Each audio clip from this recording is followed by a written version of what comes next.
peran pelaku ekonomi dalam kegiatan ekonomi. Di bab ini nih, dari judulnya aja kita udah bisa lihat nih, akan membahas tentang dua hal. Yang pertama tentang pelaku ekonomi, yang kedua tentang kegiatan ekonomi. Jadi bab ini secara garis besar akan dibagi ke dalam dua hal tersebut ya. Apaan aja sih kegiatan ekonomi? Yang pertama ada yang namanya produksi. Selanjutnya ada yang dikenal dengan distribusi. Terus kegiatan ekonomi yang ketiga dan terakhir ada yang namanya konsumsi. Nah, ini kita mau lihat nih satu-satu nih. Produksi. Apa sih yang disebut dengan produksi? Ada kejadian gini deh. Temen lo bawa handphone baru. Terus ada yang nanya, wah handphone lo baru ya? Produksi mana tuh? Itu kan kayaknya hal yang biasa terjadi ya di kegiatan sehari-hari deh. Jadi kalau kayak gitu, kira-kira definisi dari produksi ini apa nih? Definisinya adalah proses menciptakan atau menambah nilai guna suatu benda. Kalau kita ngomongin benda dalam ilmu ekonomi, benda ini pasti yang dimaksud adalah barang atau jasa. Dari definisi ini, kata kuncinya adalah nilai guna. Apaan tuh maksudnya nilai guna? Kita ambil contoh dulu deh nih ya. Misalkan lo jalan ke mall, terus lo lihat ada toko baju, di situ banyak baju-baju digantung dijualin. Baju-baju itu kan nggak tiba-tiba bisa ada di toko itu untuk dijual kan ya. Itu udah melalui proses kegiatan ekonomi dulu tuh. Proses yang pertama pastinya proses produksi. Baju juga kan dibuatnya nggak tiba-tiba jadi baju ya. Itu dari kapas terus dipintal jadi benang, benang ditenun jadi kain, kain terus dipotong dan dijahit dan dikasih gambar sampai akhirnya jadi baju yang lo lihat di toko itu. Semua itu tuh yang dari kapas sampai jadi baju itu merupakan proses produksi tuh, menciptakan atau menambah nilai guna. Kenapa dibilang gitu? Yang pertama yang menciptakan dulu deh. Maksudnya gimana? Ya kan pertama untuk jadi kapas itu kan pastinya perlu bibit kapas ya. Terus ada petani kapas gitu yang beli bibitnya, dia tanam, dia urusin sampai akhirnya bisa dipanen sampai jadi kapas. Itu udah menambah nilai guna tuh. Lo kalau dikasih bibit juga bingung kali mau diapain. Tapi kalau udah jadi kapas kan mungkin lo bisa pakai. Ada yang kita lihat di supermarket deh, misalkan pasar kapas tuh ada yang buat bersihin muka atau buat bersihin luka gitu ya. Nilai gunanya udah berubah tuh dari bibit sampai jadi kapas. Dari kapas sampai jadi benang pun udah nilai gunanya udah nambah lagi. Itu kapas yang tadinya cuma bisa buat lap muka doang, sekarang udah bisa jadi benang yang bisa dipintal jadi kain, bisa dipakai buat ngejahit.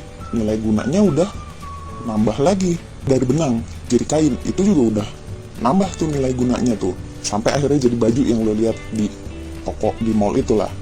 Jadi itulah proses menciptakan atau menambah nilai guna. Kegiatan yang kedua ada yang namanya distribusi. Ini dari kata-katanya aja nih udah ketahuan ya, namanya distribusi itu ya dibagiin lah gitu. Jadi kalau dalam kegiatan ekonomi, konteks kegiatan ekonomi, kira-kira distribusi itu definisinya apa? Distribusi merupakan sebuah proses menyampaikan suatu benda ke pengguna benda tersebut. Kayak misalkan yaitu dari pabrik baju tadi ya, itu bisa sampai di toko, itu merupakan proses distribusi tuh, sampai di toko yang di mall itu. Mungkin lagi di toko di mall lain atau di toko di kota lain gitu ya. Buat apa dia ada di toko? Ya buat disampaikan ke pengguna benda tersebut. Misalkan lo terus akhirnya suka sama baju itu, akhirnya lo beli gitu. Kan lo belinya nggak di pabrik bajunya kan ya. Lo belinya udah di toko setelah baju itu jadi terus didistribusiin. Nah yang terakhirnya konsumsi nih. Yang tadi lah kayak lo akhirnya beli baju itu. Nah itu kan berarti lo mengkonsumsi baju itu. Jadi kira-kira kalau konsumsi definisinya apa nih? Konsumsi adalah proses menghabiskan atau mengurangi nilai guna suatu benda. Jadi ketika lo beli baju itu, kan lo pasti beli ada tujuannya lah ya. Karena lo suka, lo mau pakai lah tuh baju. Nah itu semua merupakan proses konsumsi itu. Pas lo pakai bajunya, kan nggak sekali pakai lo buang kan. Mungkin hari ini lo pakai, mungkin terus minggu depan lo mau jalan lagi, lo pakai lagi baju itu. Bulan depannya lo mau kemana gitu, lo ngerasa cocok pakai baju itu, lo pakai lagi gitu kan. Nah itu merupakan proses konsumsi itu terus-terusan, karena baju itu ada umurnya kan ya, nggak bisa lu pakai selamanya juga. Suatu ketika lu pakai ternyata terus kecipratan di jalan, hujan kecipratan kotor, terus ya sampai rumah lu cuci mungkin masih bisa bersih. Terus berikutnya lu pakai lagi, lu nyangkut di pagar, robek deh. Itu kan jadinya mengurangi nilai gunanya ya.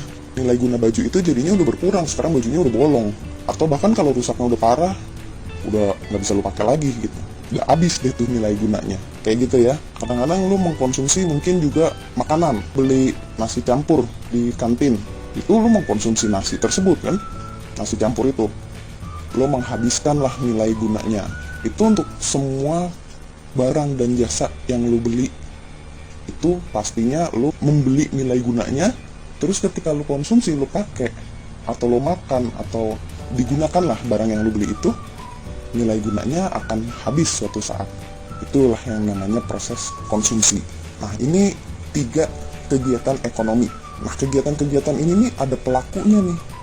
Ini yang akan nanti kita bahas di video-video selanjutnya ya.